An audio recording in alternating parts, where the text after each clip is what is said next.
Trolley ബാഗിൽ ഇടുവാണ്.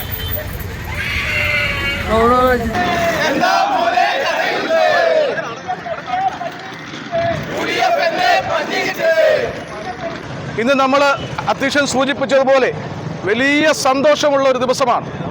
നമ്മുടെ പ്രിയങ്കരനായ നമ്മുടെ കൊച്ചനുജൻ, നമ്മുടെ സഹോദരൻ, നമ്മുടെ സുഹൃത്ത്, നമ്മുടെ കൂട്ടുകാരൻ ശ്രീ രാഹുൽ മാങ്കൂട്ടം ഏകദേശം 18,000-ൽ മേൽ ഭൂരിപക്ഷം ഉണ്ടായിക്കൊണ്ടിരിക്കുക. LDF-ന്റെ കോട്ടയായ സ്ഥലങ്ങളിൽ പോലും, BJP-യുടെ കോട്ടയായ സ്ഥലങ്ങളിൽ പോലും പ്രിയപ്പെട്ട രാഹുൽ അവിടെ ഭൂരിപക്ഷം ഉണ്ടാക്കിക്കൊണ്ടിരിക്കുകയാണ്. നമ്മുടെ കേരളത്തിലെ എല്ലാ കോൺഗ്രസ് പ്രവർത്തകരും UDF പ്രവർത്തകരും ഈ ഇലക്ഷന് ഭാഗമായി എന്നുള്ളതാണ്. നമ്മുടെ കോൺഗ്രസ്സുകാരുടെ UDF-കാരുടെ വികാരമാണ് ഈ ഇലക്ഷൻ നമ്മൾ നേരിട്ടത്.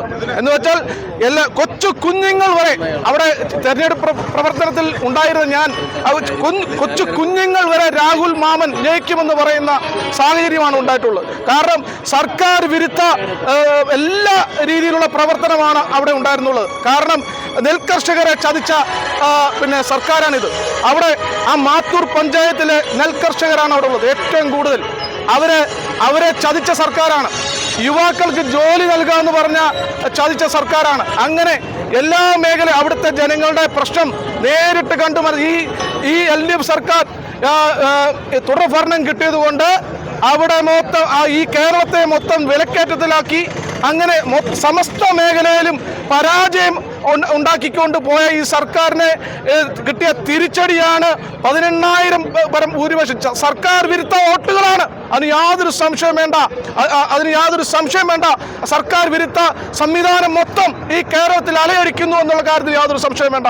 പ്രിയപ്പെട്ട രാഹുൽ അവിടെ നമ്മുടെ എല്ലാം പ്രിയങ്കരനായ രാഹുലിനെ അവിടുത്തെ പാലക്കാട്ടെ ജനങ്ങൾ 2 കൈയും നീട്ടിയാണ് സ്വീകരിച്ചിരിക്കുന്നത്. എന്ന് വെച്ചാൽ അവിടെ ചെന്നപ്പോൾ മുതൽ, ആ ഇലക്ഷൻ തുടങ്ങിയപ്പോൾ മുതൽ വിവാദങ്ങളാണ്. ആ ചെറുപ്പക്കാരനെ തകർക്കുവാനുള്ള ദുർപ്രചരണങ്ങളാണ്. അപവാദങ്ങൾ ഉണ്ടാക്കുന്നു. നീലപ്പെട്ടിയിൽ കാശുണ്ടെന്ന് പറയുന്നു.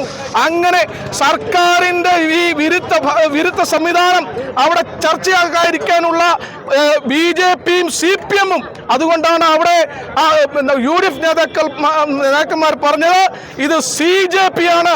CJP-യുടെ BJP-യും CPM-ഉം തമ്മിലുള്ള ബന്ധമാണ് അവിടെ അലയടിച്ചത് എന്ന കാര്യത്തിൽ യാതൊരു സംശയമില്ല. അലയടിച്ചതുമൊക്കെ കാറ്റിൽ പറത്തിക്കൊണ്ടാണ് പ്രിയപ്പെട്ട രാഹുൽ മാങ്കൂട്ടം വലിയ ഭൂരിപക്ഷം, പാലക്കാട് ഇതുവരെ കിട്ടാത്ത വലിയ ഭൂരിപക്ഷത്തിൽ വിജയിച്ചിരിക്കുന്നത്. ഈ സാഹചര്യത്തിൽ പാലക്കാട്ടെ നല്ലവരായ ജനങ്ങളോട് നന്ദി, അടൂരിന്റെ പേരിലുള്ള നന്ദിയും സ്നേഹവും അറിയിച്ചുകൊണ്ട് ഈ ആഹ്ലാദ പ്രകടനത്തിന് എല്ലാവിധമായ അഭിവാദ്യം നേർന്നുകൊണ്ട് നിർത്തുന്നു. നന്ദി, നമസ്കാരം. ഇന്ന് സന്തോഷത്തിന്റെ ഒരു ദിനമാണ്. ഈ ദിനം എന്താണെന്ന് ഞാൻ പറയാതെ നിങ്ങൾക്കറിയാം. നമ്മുടെ സഹോദരൻ, നമ്മുടെ കുഞ്ഞനുജൻ രാഹുൽ മാങ്കൂട്ടത്തിൽ പാലക്കാട്ട് ഉന്നത ഭൂരിപക്ഷത്തിൽ, ഇതുവരെയുള്ള ചരിത്ര ഭൂരിപക്ഷത്തിൽ രാഹുൽ മാങ്കൂട്ടത്തിൽ പാലക്കാട്ട് വിജയിച്ചു എന്നുള്ള വിവരം സന്തോഷപൂർവ്വം നിങ്ങൾ എല്ലാവരെയും അറിയിക്കുകയാണ്. നമ്മുടെ മുമ്പ് ഒരു സ്ഥാനാർത്ഥിക്ക് പോലും പാലക്കാട്ട് ഇത്രയധികം ഭൂരിപക്ഷം കിട്ടിയിട്ടില്ല.